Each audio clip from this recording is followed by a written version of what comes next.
Appreciate your call. All right, man. Take care. Let's go to Sarah now. Hi, Sarah. You're on Ground Zero. Hi. Hi. Good evening, Mr. Godwin. Mr. Who? Mr. Godwin. Hi. You've Godwin the thread, yes. Godwin. A Farker in our midst. What's up? Oh, boy. Yeah. Fark.com for those of you that don't know. Go ahead. I think you may be a little harsh on people who would like to hear some science, and let me tell you why. Mm-hmm. I've spent a couple of conversations now trying to explain to my father about the possibility that global warming is largely an invention of media co-opted scientists. Mm-hmm. And he insists on taking the black and white view, which you also appear to be taking. No, I don't. However, I did hear you be perfectly reasonable with that young woman. Mm-hmm. And so I decided to call in and say that when I want science, I don't want you to quote the latest scientists. I'd like you to look at the simple science you learned in school and look at things like if it were warming up, for instance, we'd be much more susceptible to sunburn, dry crops, drought in the summer. In the winter, of course, it's going to get colder. In the summer is what we should be looking at, and right now things are not that bad yet. Simple science. I'm not saying go out and find articles. I'm not saying go out and find experts, but if we use some simple common sense and someone sits down and writes this out, I think you're straying into demagoguery.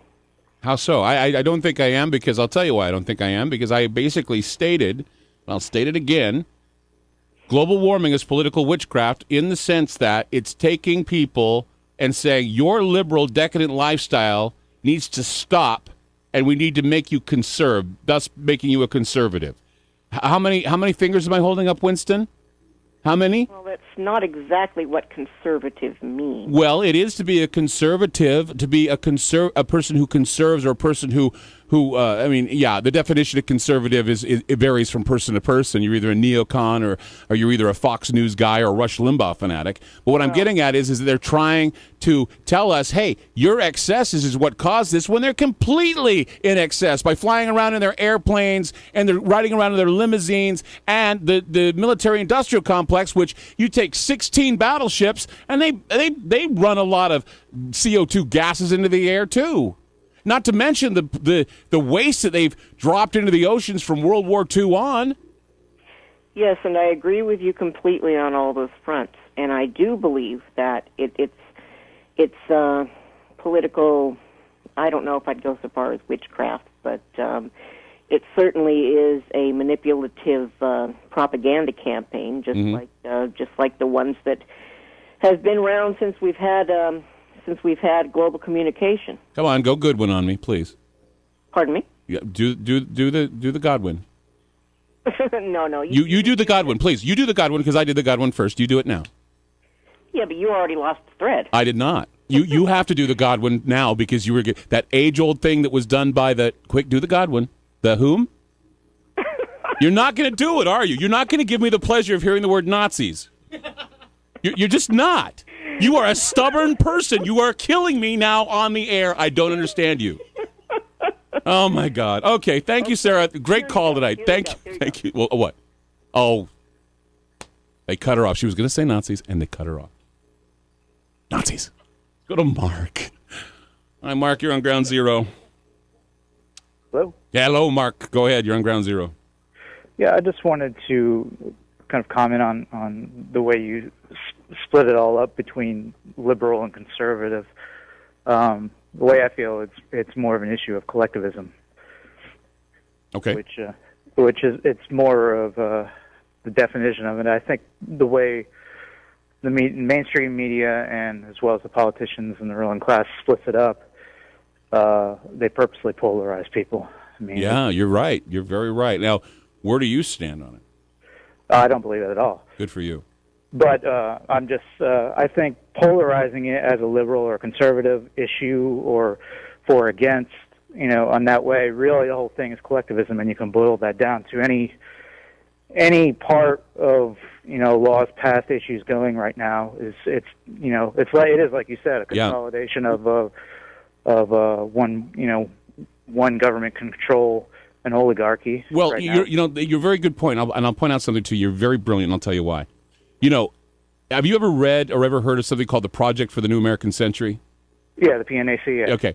In it, Dick Cheney wrote, he said, we need to propose a more aggressive military-industrial complex, but the American people will not go for it, save we have some sort of galvanizing event such as Pearl Harbor. Yeah. Now he wrote that in a manifesto. Okay, yeah. It's Mein Kampf for today is what it is. And usually, if somebody writes their intentions down on paper and puts it in a book, he goes to prison, right?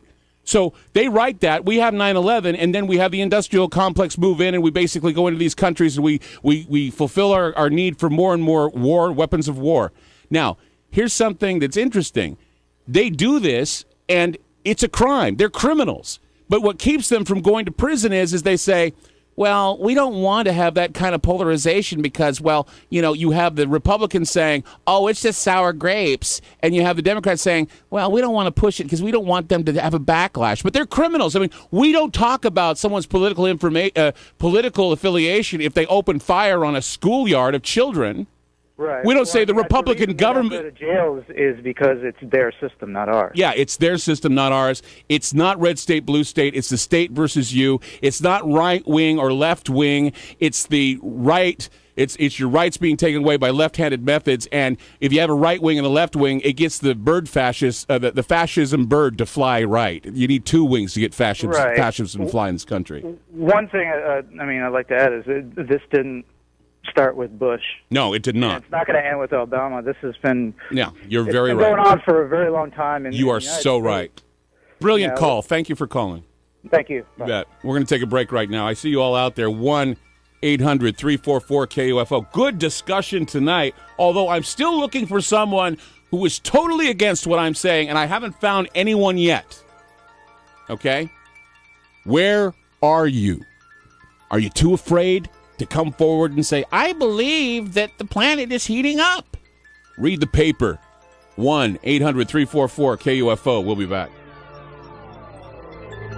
And that's why they have all this transcendency, new age shit, because people don't like religion anymore. Because it's boring them to tears. Go ahead. What about the Mormon cult? Oh, the Mormon cult, that's true.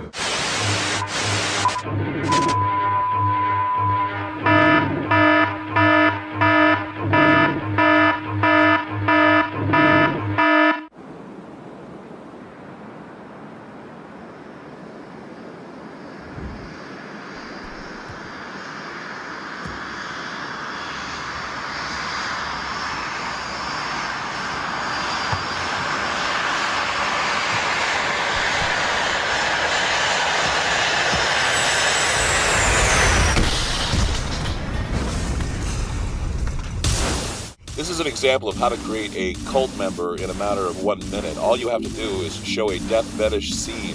Death seems to sell. And imagine what your child would think if he was watching this over and over again. It would be pretty frightening for the child. I think this is a very sick commercial to try and recruit people to global warming, something that's a very harsh tactic and should be stopped.